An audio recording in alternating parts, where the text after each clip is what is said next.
कौन सा फूल सूंघने मात्र से ही पुत्र की प्राप्ति होती है। जय श्री कृष्णा। हर हर महादेव। दोस्तों, एक बार माता लक्ष्मी ने भगवान नारायण से पूछा कि प्रभु, आखिर में किसकी किस्मत में पुत्र नहीं होता है, उन्हें पुत्र की प्राप्ति किस प्रकार हो सकती है, क्या ऐसा उपाय है जिससे पुत्र की प्राप्ति हो सके। तब माता लक्ष्मी आगे भगवान नारायण से कहते हैं, प्रभु, मैं मृत्युलोक पर एक दिन भ्रमण कर रही थी तो देखा था कि कुछ लोगों के पास 4-4, 5-5 पुत्रियां हैं और कुछ लोगों के पास में 4-4, 5-5 पुत्र हैं। और जिन लोगों के पास में पुत्र नहीं है, केवल पुत्रियां हैं, तो वह अपने वंश को आगे बढ़ाने के लिए बहुत ज़्यादा दुखी होते हैं और सोचते हैं कि काश हमारे पास एक पुत्र होता तो वह हमारे वंश को आगे बढ़ाता। ऐसे में माता पिता एक पुत्र की प्राप्ति के लिए जाने क्या क्या करते हैं और कहाँ कहाँ भटकते हैं, क्या क्या पूजा पाठ करते हैं, लेकिन फिर भी उनकी सूनी गोद एक पुत्र के लिए नहीं भरती। आखिरकार ऐसे माता पिता को जिनकी गोद में एक पुत्र के बिना सदैव सूनी रहती है, उनकी अर्थी को कंधा देने के लिए, उनके बुढ़ापे की लाठी का सहारा बनने के लिए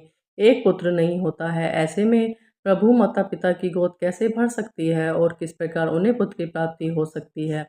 फिर भगवान नारायण कहते हैं, लक्ष्मी, आज मैं तुम्हें एक ऐसे फूल के बारे में जानकारी दूंगा जिनको अगर से संतान में पुत्र की प्राप्ति नहीं हो रही है तो वह उसे फूल को सूंघ ले तो उसे पुत्र की प्राप्ति हो जाएगी। फिर माता लक्ष्मी कहती हैं, हे प्रभु, यदि ऐसी बात है तो मुझे आप कृपा करके उस फूल के बारे में जरूर बताओ। आखिर में वह कौन सा फूल है जिसको सूंघने मात्र से ही संतान यानी कि पुत्र की प्राप्ति हो जाती है। फिर भगवान नारायण ने कहा, देवी, यह फूल कौन सा है और इसे किस प्रकार से हम प्राप्त कर सकते हैं और इसे हमें किस प्रकार से सूंघना चाहिए, यह सब जानकारी मैं तुमको एक छोटी सी कहानी के माध्यम से बताऊंगा, जिससे तुम्हें कहानी सुनकर अच्छे से समझ में आ जाएगा कि वह कौन सा फूल है जिसे सूंघना है और कहाँ से लाएंगे। तो मित्रों, कहानी शुरू करने से पहले आप सभी से हाथ जोड़कर निवेदन है कि वीडियो को लाइक करके चैनल को सब्सक्राइब करके पास वाली बेल आइकन को जरूर दबा देना, आने वाली वीडियो का नोटिफिकेशन आप तक पहुंच सके। दोस्तों, फिर इसके बाद माता लक्ष्मी आगे कहती हैं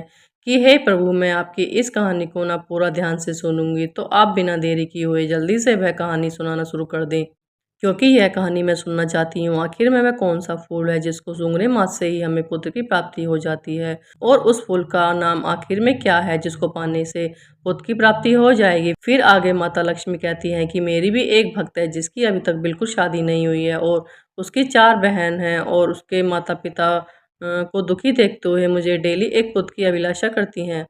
वह अपने माता पिता को दुखी देखते हुए मुझसे डेली एक पुत्र की अभिलाषा रखती हैं और वह काफ़ी परेशान रहती हैं। तब उसकी शादी हो जाए तो उसके मन की भी मुराद अवश्य पूरी हो जाए और उसे भी एक पुत्र की प्राप्ति हो जाए। प्रभु, यदि मुझे वह फूल मालूम पड़ जाए कि आखिर में वह कौन से फूल को सूंघने से पुत्र की प्राप्ति हो जाती है, तो मैं उसके स्वप्न में जाकर अपनी भक्त को यह बात बता दूंगी, जिससे कि उसके पुत्र की भी पुत्र की प्राप्ति वाला मुराद पूरी हो जाए। तब भगवान नारायण कहते हैं, देवी, एक समय की बात है, एक गांव में एक किसान था। उसकी 7 बेटियां थीं और 6 बेटियों की तो शादी कर चुका था। 7वीं जो उनकी बेटी थी वह माता पार्वती की बहुत बड़ी भक्त थी।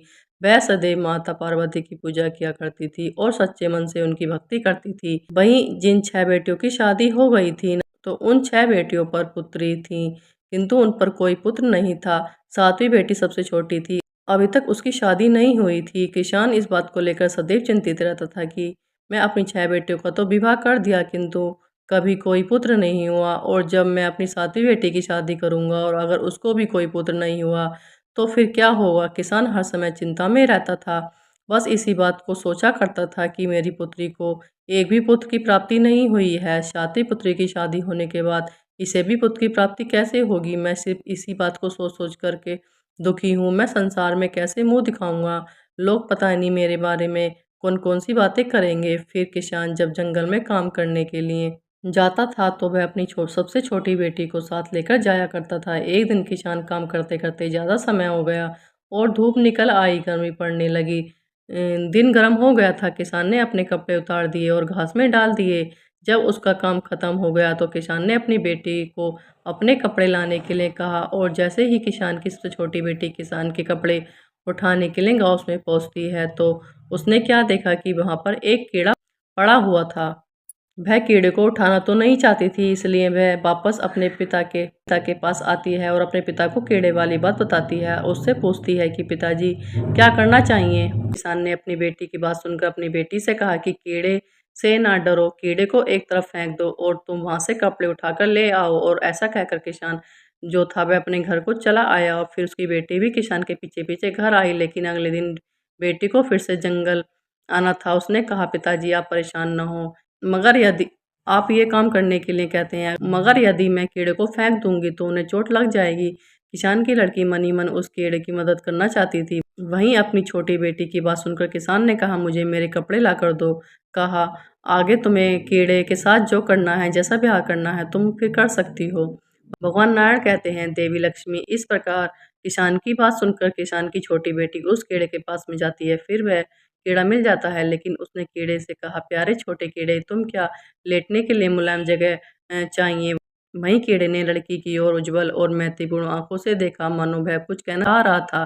किसान की लड़की ने उस कीड़े को भाव को अपनी मन की बात में को समझ लिया और उस कीड़े के लिए एक अच्छा सा नरम सा घोंसला बना दिया। कीड़े से कहा, तुम इस नरम घोंसले में लेट जाओ। किसान की लड़की ने कीड़े को उस घोंसले में लेटा दिया तो कीड़ा किसान की लड़की से कहता है, तुम तो बहुत अच्छी लड़की हो, मैं तुम्हें पसंद करता हूँ। मुझे बहुत ज़्यादा गर्मी लग रही थी, इसलिए मैं तुम्हारे पिताजी के कपड़े में आकर बैठ गया था। मैं तुमसे एक बात कहना चाहता हूँ, तुम मुझे पसंद हो, तुम केवल मुझे हर दिन बस कुछ घंटे लगभग ऐसे ही अपने साथ घुमा दिया करना। मैं तुम्हें रोज़ाना बहुत सारा धन दूँगा, मज़दूरी और खाना-पीना भी दूँगा। यदि तुम 3 वर्ष तक ऐसा करोगी तो मैं जादू से छुटकारा पा लूँगा, क्योंकि मैं एक जादुई राजकुमार हूँ और फिर राजकुमार बनते ही, यानी असली रूप में आते ही तुम्हारे साथ विवाह कर लूँगा। फिर भगवान नारायण पार्वती से कहते हैं, लड़की बात सुनकर तैयार हो गई। लड़की ने कहा, मैं तुम्हारी सेवा करने के लिए तैयार हूँ, आप जैसा कहोगे मैं वैसा ही करूँगी। कीड़े ने कहा, फिर कल इस समय पर आ जाना। फिर वह लड़की कीड़े के पास आने का वचन देकर अपने पिता के कपड़े लेकर घर वापस चली जाती है और वही रात को खाना खाने के बाद वह सो जाती है। फिर वह सुबह उठती है तो अपने पिता से कहा, पिताजी आपके कपड़े मैं लेकर आपको दे दिए। अब तक मैंने अपनी और अपनी गरीबी देखी है। मैं काफ़ी समय तक घर पर रह चुकी हूँ। अब मैं दुनिया में अपनी किस्मत आजमाने जा रही हूँ। आप मुझे अनुमति दें। लेकिन वह किसान अपनी बेटी को कहीं पर भी जाने की बिल्कुल भी अनुमति नहीं देना चाहता था, क्योंकि वह लड़की कीड़े के वचन देकर आई थी। इसलिए उसने अपने पिता को कहा, चाहे उसे भीख क्यों ना मांगनी पड़े, मगर अब मैं भाग्य को बदल कर ही रहूंगी। और ऐसा कहकर किसान की लड़की जंगल में उस कीड़े के पास चली गई। कीड़ा उसे देखकर बहुत प्रसन्न हुआ। कीड़े ने उससे कहा, तुम आ गई हो, अब मुझे तुम घुमाने के लिए ले चलो। फिर लड़की ने शाम तक उस कीड़े को घुमाया। शाम होते ही उसे जंगल में एक शानदार महल प्रकट हो जाता है और वहाँ पर एक कमरा महल में बन जाता है। उसे एक मेज थी, मेज पर खाना पीना था, बिस्तर था। रोजाना हर दिन वह घंटे 2 घंटे कीड़े को अपने साथ घुमाने ले जाती थी। वे शाम को महल में जाती और खाना पीना खाती। उसके लिए सब कुछ तैयार किया जाता था और वहाँ उसके लिए शानदार व्यवस्था की जाती। भगवान नारायण कहते, पार्वती इस प्रकार धीरे धीरे वह एक वर्ष बीत जाने के बाद किसान की लड़की ने उस कीड़े से अपने पिता से मिलने की अनुमति मांगी। तो कीड़े ने कहा कि तुम्हारी इच्छा अपने पिताजी से मिलने की है तो जाओ, मिल आओ और अगले दिन वापस लौटकर आ जाना। इस प्रकार किसान की लड़की ने अपने पिता और अपनी बहनों के लिए सोना और अन्य कीमती चीज ले ली और अपने घर अपने पिता के पास पहुंची। तो पिता उसकी बहनें जानना चाहती थी कि वह इतना सारा धन कहाँ से लाई है और इसका आखिर में मालिक कौन है। लेकिन उस लड़की ने उन्हें बिल्कुल भी कुछ नहीं बताया, क्योंकि कीड़े ने ऐसा करने के लिए मना कर दिया था। यहाँ तक कि किसान और उसकी 6 बेटियों ने उसको बहुत ज़्यादा मारा पीटा, लेकिन उस लड़की ने उन्हें कुछ भी नहीं बताया। और वही अगले दिन में लड़की लौट करके कीड़े के पास जंगल में चली जाती है। फिर उसे हर दिन 1 या 2 घंटे तक घुमाने ले जाती है। इस प्रकार पूरे वर्ष के अंत में एक बार फिर वह अपने पिता और अपनी बहनों से मिलने के लिए आती है और इसी प्रकार तीसरे वर्ष के अंत में मिलने गई। वहीं जब किसान की लड़की तीसरी बार कीड़े को छोड़कर अपने पिता और अपनी बहनों से मिलने के लिए जाती है, तो जाने से पहले कीड़े ने कहा था कि आज तुम तुरंत ही लौट के आना, कल तक बिल्कुल भी मत रुकना। इस प्रकार लड़की आने का वचन देकर कीड़े को छोड़कर चली जाती है। उधर जब वह लड़की अपने पिता के पास पहुंचती है तो पिता और उसकी बहनों ने इस बात पर जोर दिया कि धन वह लेकर आई है, उसका असली मालिक कौन है और वह किसके यहाँ पर काम करती है। लड़की ने अपने पिता और अपनी बहनों को बिल्कुल भी कुछ भी नहीं बताया। किसान ने उसे घर में बाहर जाने से मना कर दिया और वहीं किसान की बेटी ने किसी तरह से अपने आप को बाहर जाने का रास्ता निकाला और वह वहां से जंगल में लौट गई। तब तक वो देर हो चुकी थी। कीड़ा अब वहां पर नहीं था। दुख की बात थी कि उसने हर जगह कीड़े को और महल को देखा, लेकिन वह महल गायब हो गया था और कीड़ा भी वहां से गायब हो गया था, क्योंकि वह तो एक जादूगर था। यानी अपने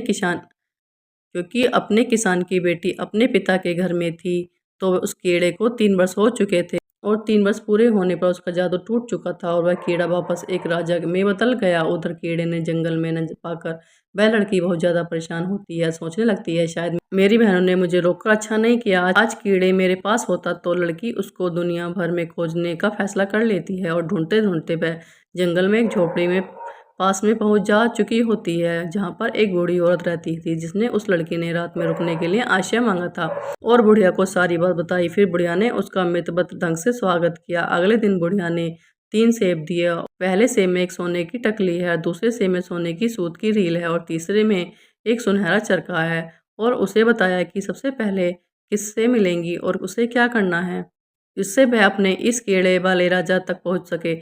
लड़की ने मित्रतापूर्ण उस बूढ़ी महिला को धन्यवाद किया और वहां से आगे बढ़ गई, और किसान की लड़की तीनों सेबों को लेकर आगे भी निकल पड़ती है। इस प्रकार से बहुत सारे दिन बीत चुके होते हैं और वह बहुत दूर चलने के बाद जब एक पहाड़ पर पहुंचती है तो वह जानती नहीं थी कि आखिर में इस पहाड़ पर कैसे पार करेगी, क्योंकि वह पहाड़ इतना चिकना था कि हमेशा नीचे की ओर फिसलती थी। उसने अपने हाथों और घुटनों के घोड़े की नाल बांध ली और पहाड़ पर चढ़ गई। इस प्रकार उसने पहाड़ को पार कर लिया। उसे एक महान शहर दिखाई दिया जहाँ पर वह राजा रहता था, जिसे वह प्रतिदिन इधर-उधर ले जाती थी। कीड़ा था उससे पहले वह यहाँ का राजा था, पहले से ही शादीशुदा था। उसकी एक बहुत खूबसूरत पत्नी थी, क्योंकि राजा समय हो जाने की वजह से कीड़ा बना था, अब राजा में बदल गया तो उस किसान की लड़की को भूल गया। इधर कीड़े ने उसे राजा को कोई संतान नहीं हुई थी, मगर उसकी जो रानी थी वह अपने राजा की सारी संपत्ति अपने परिवार वालों को दिलवाना चाहती थी, क्योंकि उसे राजा के ज़्यादा अपने परिवार वालों को मोह था। उधर राजा भी पुत्र न होने से बहुत ज़्यादा सदैव चिंतित रहता था। तब भगवान नारायण कहते हैं, लक्ष्मी जी समय पर किसान की लड़की वेश बदलकर महल में गई। उसने खुद को रेशम काटने का काम करने वाले के रूप में वहां पर रखा था। रानी ने यह सोचकर काम दे दिया था कि ताकि यह सूत काटने वाली है और रोजाना महल में रख करके मक्खल जैसे गलीचे के लिए सूत काट दिया करेगी। इस प्रकार जब किसान की लड़की ने पहले दिन वाला सेब खोला तो जंगल की बूढ़ी औरत ने उसको दिया था, तो उसने सोने की तकली निकली। तब रानी ने उसे टकली को देखा तो वह बहुत पसंद आई। फिर रानी ने किसान की लड़की से कहा कि उसे खरीदना चाहती है, तो किसान की लड़की ने रानी से कह दिया कि बिक्री के लिए नहीं है, अगर आप मुझे एक रात के लिए राजा के साथ सोने दोगी तो मैं टकली आपको दूंगी। लेकिन वह टकली रानी को बहुत पसंद थी, इसलिए रानी ने बिना सोचे समझे वादा किया, ठीक है तुम मुझे टकली दे दो, आज रात मैं तुम्हें राजा के पास सोने की अनुमति दूंगी। फिर जैसे ही शाम हुई राजा को नींद की दवा दी। इस प्रकार राजा जो गहरी नींद में था सो गया। फिर राजा ने सो जाने के बाद रानी किसान की लड़की को राजा के पास छोड़कर चली आती है। इधर किसान की लड़की राजा के पास जाकर के बिस्तर के पास बैठ गई और फुट फुट कर रोने लग जाती है। अब मुझे पता है कि कृतज्ञ दुनिया का चलन है। उसने कहा कि 3 साल तक मैं तुम्हें कीड़े की तरह ढोती रही, तुम्हारी खातिर मुझे अपने पिता बहनों से मार और कठोर शब्द मिले। मुझे कांच के पहाड़ पर चढ़ने के लिए मैंने हाथों और घुटनों में घोड़े की नाल मैंने बांधी। अब तुम सब कुछ भूल गए हो। आपने मुझसे शादी करने का वादा भी किया था और यहाँ अपनी पत्नी के साथ तुम सुखपूर्वक अपने जीवन को बिता रहे हो। आपने बिल्कुल भी मेरा इंतजार भी नहीं किया था। राजा नींद में था क्योंकि रानी ने नींद की गोली दे दी थी ताकि वह उस किसान की लड़की से बात नहीं कर सके। इस प्रकार से किसान की लड़की ने अपनी बात बोलती रही, मगर राजा सोता रहा और उसको बिल्कुल भी जवाब नहीं दिया।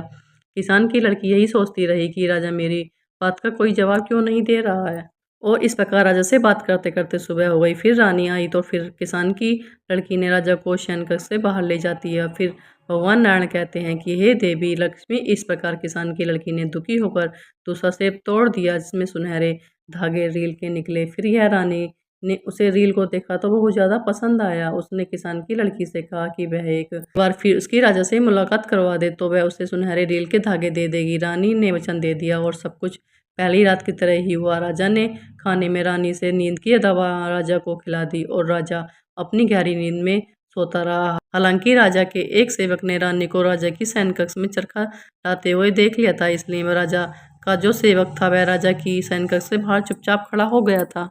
उसने रेशम काटने वाले की सारी बातें भी सुन ली थी। फिर अगले दिन राजा को सब कुछ उसने बता दिया था। भगवान नारायण कहते हैं, इस प्रकार जो राजा को मालूम पड़ा कि कि मैं कीड़ा था। एक लड़की ने जो किसान की थी वो मेरी बहुत ज़्यादा सेवा किया करती थी। मैंने उससे शादी का वादा किया था। आज वह मुझे ढूंढते ढूंढते मेरे महल आ चुकी है। होते ही रानी जो थी वह किसान की लड़की को राजा के शयन कक्ष में बाहर ले जाती थी।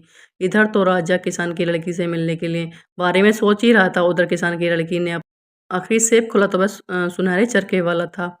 वहीं जब रानी ने इस बार सुनहरा चरखा देखा तो उसने कहा यदि वह सोना चरखा दे दे तो इस रात को भी राजा के साथ उसे सोने देगी। वहीं किसान की लड़की मान जाती है और रानी राजा को नींद की दवा देना चाहती है, लेकिन इस बार राजा सचेत हो जाता था क्योंकि इस बार सेवक के द्वारा उसे सारी बातें पता चल चुकी हैं। वहीं राजा ने इस बार दवा पीने का केवल नाटक ही किया था। उसने चुपके से दवा को फेंक दिया, फिर लेट गया और सोने का वह नाटक करता रहा। किसान की लड़की उसे शयन कक्ष में आ जाती है और उसके पास बैठकर उदास होकर फुट फुट कर रोने लगती है, कहने लगती है, आप मुझे पता चला कि कृतज्ञ दुनिया का चलन है। 3 साल तक मैं तुम्हें कीड़े की तरह ठोया, तुम्हारी खूब सेवा की। आपने अपने घर वालों से मार खाई, घुटने में घोड़े की नाल बांधकर एक बड़ी सी पत्थर को लाकर सब कुछ भूलकर तुम्हारे पास आई और तुम रानी के साथ सुखपूर्वक रह रहे हो।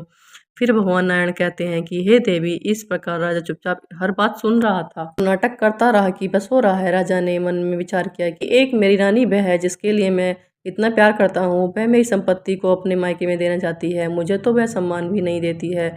यह एक ऐसी लड़की और एक ये किसान की लड़की है जो मुझे ढूंढते हुए, किसी की परवाह ना करते हुए और अपनी जान को आफत में डालकर मेरे पास मुझे ढूंढते ढूंढते यहाँ तक आ चुकी है। राजा ने ऐसे सोचकर अगले दिन एक बड़े उस समय भोजन का आदेश दिया और उसमें रेशम काटने वाली महिला को, यानी कि उस किसान की बेटी को, अपने दाहिनी और जगह लेने के लिए आमंत्रित दिया।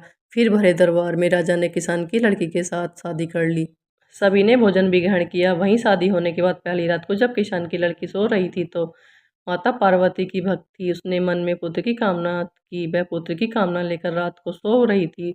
उसी समय माता पार्वती उसके स्वप्न में आती है और उससे कहा, बेटी तुम चिंता मत करो, आज मैं तुम्हें एक ऐसे फूल के बारे में बताऊंगी जिस फूल को मासिक धर्म पूरा होने के बाद में जो भी स्त्री उस फूल को सूंघ लेती है, सूंघने के बाद मिलन यानी कि अपने पति के साथ संबंध बनाती है तो गर्भधारण होता है तो निश्चय ही उसे स्त्री को पुत्र होता है। वहीं माता पार्वती ने किसान की लड़की से आगे कहा कि शाम को सूर्यास्त के समय बगीचे में उत्तर पश्चिम कोने में लाल गुलाब और सफ़ेद गुलाब के फूलों की टहनी को, जिस सुंदर साफ और पूर्ण विकसित गुलाब लगा हो, एक थाली से ढक लेना चाहिए और अगली सुबह सूर्य उदय के समय उसे हटा देना चाहिए। फिर लाल गुलाब को सूंघ करके पति के साथ में संबंध बनाने पर पुत्र की निश्चित ही प्राप्ति होती है। तुम्हें ऐसा ही करना है। यदि तुम चाहते हो कि तुम्हें पुत्र हो तो लाल गुलाब को सूंघना है। फिर ध्यान रहे कि धोखे में दोनों गुलाबों के फूलों को नहीं सूंघना चाहिए। फिर यह ध्यान रखें कि धोखे में दोनों गुलाबों के फूलों को नहीं सूंघना चाहिए। भगवान नारायण कहते हैं, देवी, इस प्रकार किसान की लड़की ने राजा को अपने सपनों वाली बात बताई। फिर राजा ने सुंदर से बगीचे में एक गुलाब, सफ़ेद फूल और एक लाल गुलाब का पौधा उठाया। फिर जब उन पौधों पर फूल आए तो राजा ने एक सफ़ेद फूल वाली टहनी को और एक लाल फूल वाली टहनी को थाली में उल्टा करके रात में दबा दिया। फिर सुबह रानी के मासिक धर्म से निर्गत होकर के, यानी किसान की लड़की ने मासिक धर्म से निर्गत होकर के अस्वच्छ होने के बाद लाल फूल को सूंघ लिया और राजा के साथ में संबंध स्थापित किया, जिससे रानी को गर्भधारण हुआ और समय पूरा होने पर रानी को एक पुत्र की प्राप्ति हुई। फिर जो राजा ने खुशी के मारे पूरे राज्य में ढोल नगाड़े बजवा दिए, पूरे गांव में मिठाई, पूरे नगर में भोजन बंटवा दिया। भगवान नारायण कहते हैं, देवी लक्ष्मी इतना ही नहीं, किसान की लड़की ने किसान को यानी अपने पिता को यह बात बताई तो अपनी बहनों को भी फूल वाली बात बताई। यहाँ तक कि राजा की पहली रानी को भी उसने यह फूल वाली बात बताई। फिर उसे भी पुत्र की प्राप्ति हुई और जिसने पुत्र चाहा उसे पुत्र की प्राप्ति हुई। इस प्रकार सब ने जीवन में सुख की अनुमति होने वाले मित्रों, इस प्रकार से माता लक्ष्मी कहने लगी, प्रभु, आज की यह कथा ज्ञान की बात जानकर मेरा मन बहुत ज़्यादा खुश हो गया। अब मैं अपने भक्तों को यह बात बताऊंगी जिससे उनके मन में मुराद पूरी हो सके। और दोस्तों, यह थी वह कहानी जो भगवान नारायण ने माता लक्ष्मी को बताई। लेकिन दोस्तों, यह कहानी सिर्फ भगवान नारायण ने माता लक्ष्मी को नहीं बताई। यह जानकारी तो इसलिए बताई जिससे कि पृथ्वी पर हर मनुष्य इस कहानी को सुन सके और इस उपाय को कर सके, इससे वह उसे अगर पुत्र की कामना हो तो पुत्र की प्राप्ति हो सके। तो दोस्तों, अगर आज की कहानी आपको समझ में आ गई हो तो प्लीज़ हमारी वीडियो को लाइक करना। अगर आपको वीडियो अच्छी लगी हो तो वीडियो को लाइक और चैनल को सब्सक्राइब करना ना भूलना। अगर वीडियो से संबंधित आपको क्वेश्चन करना है तो आप कमेंट बॉक्स में कमेंट कर सकते हैं। हर हर महादेव। जय माता लक्ष्मी।